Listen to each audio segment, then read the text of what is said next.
Chers compatriotes, chers militants du Parti Les Démocrates, mesdames et messieurs de la presse, je prends la parole ce jour, dimanche 19 octobre 2025, non pour répondre aux injures et aux affabulations, mais par devoir de vérité envers le peuple béninois.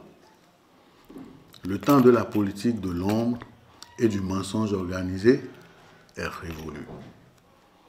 Mon propos va donc s'articuler en 3 phases. 1. La preuve de la mauvaise foi des responsables du parti LD. Avant-hier, vendredi 17 octobre 2025, le parti Les Démocrates, par le biais d'un huissier de justice, puis du candidat désigné, M. Renaud Agboudjo, a tenté de notifier à la Sénat un formulaire de parrainage portant mon nom. L'issue, que tout esprit éclairé prévoyait, fut sans appel. Ceci démontre que l'urgence de leur action ne visait qu'à dissimuler l'inconduite et la mauvaise foi qui accourent depuis des semaines. Rappelons la chronologie des faits. À la date du 2 septembre dernier, alors qu'il n'y avait aucun consensus et aucun débat ouvert sur la désignation du candidat au sein du parti, ma fiche de parrainage a été remplie au nom de Maître Renaud Agboudjo. Comprenez-vous la gravité de cet acte, mes chers compatriotes?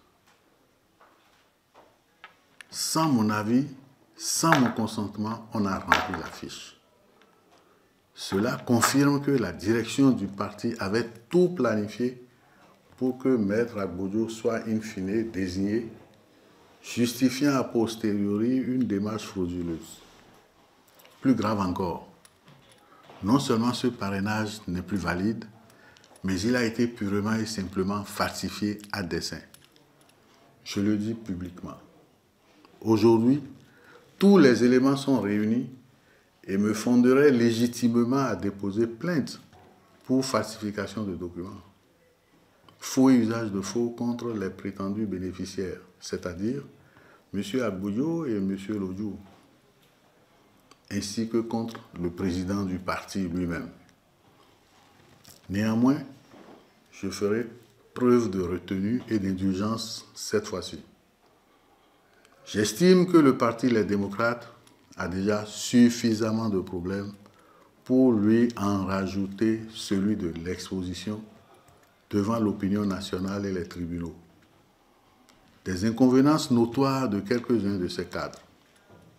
De plus, avec eux, au fond, j'ai toujours entretenu des relations courtoises et respectueuses qui se passeraient bien de cet ultime supplice. 2. Contre les dérives du leadership. Je suis un homme de principe et d'idéal politique. Têtu pour certains, je suis prêt à me battre jusqu'au bout pour défendre mes convictions. Et dans le cas d'espèce, l'idée que je me fais de la justice en politique. J'entends les chuchotements, j'entends les insinuations ridicules selon lesquelles j'aurais pactisé avec Patrice Talon. Mais laissez-moi être clair.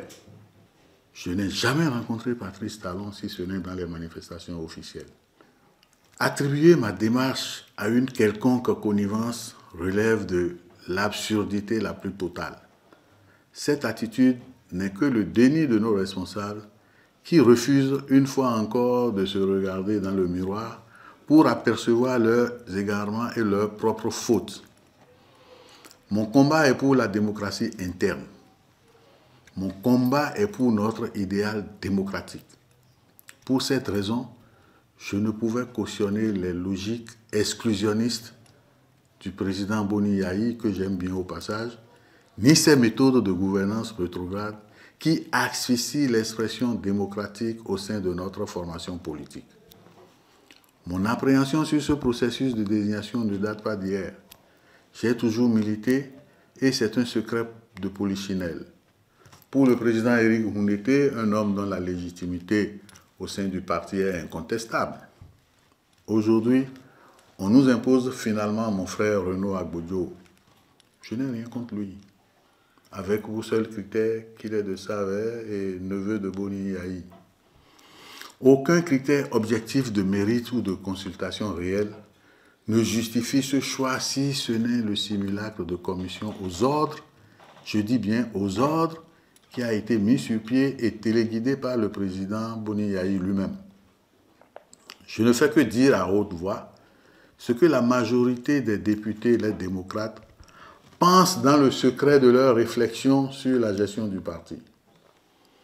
Permettez-moi une dernière observation, mes chers compatriotes, sur mon jeune frère, Maître Renaud Agbojo.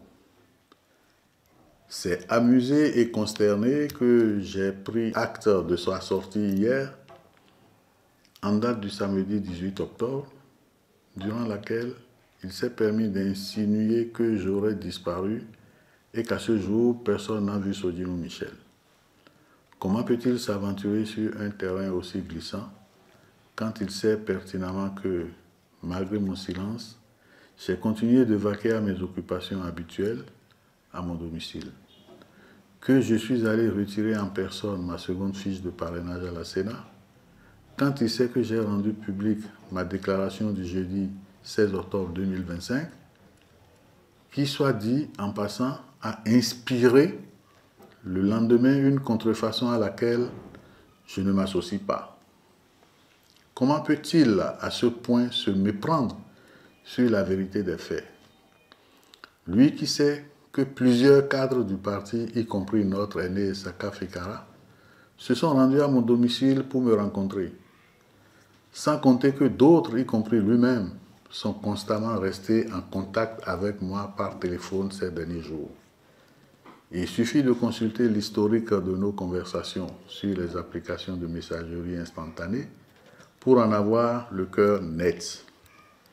Mes chers compatriotes, voilà l'illustration parfaite des inconséquences de mon jeune frère. Celui d'entre nous qui était pressenti pour porter les couleurs du parti. C'est pathétique. Avec le recul et l'évidence de ces manœuvres, tout ceci me conforte dans ma position.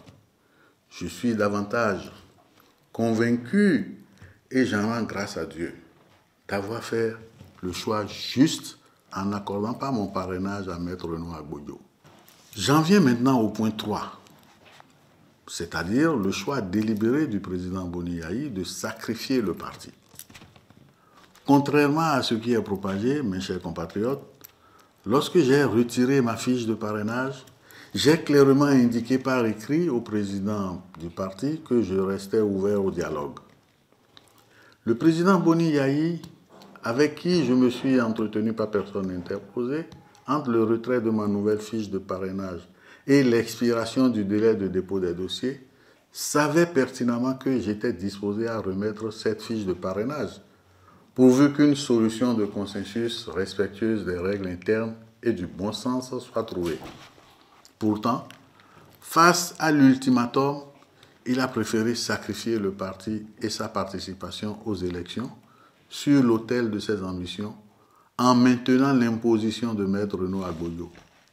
C'est donc le président Boni Yahi, en réalité, qui est responsable à part entière de la disqualification du parti Les Démocrates à l'élection présidentielle par défaut de parrainage. C'est triste pour notre formation politique qui ne mérite pas ce genre de leader, excusez-moi. Je suis en colère, profondément en colère. Cette politique menée par le président Boni Yahi est d'un autre âge, mes chers compatriotes. Elle est celle des intrigues, du clanisme et du mépris de la base. Je pense qu'il est temps de tourner la page. Il est temps de faire la politique autrement, avec transparence, respect du mérite et une véritable orientation vers le service du peuple et de notre pays. L'avenir du Bénin mérite mieux que les calculs personnels et les méthodes désuètes. Je vous remercie.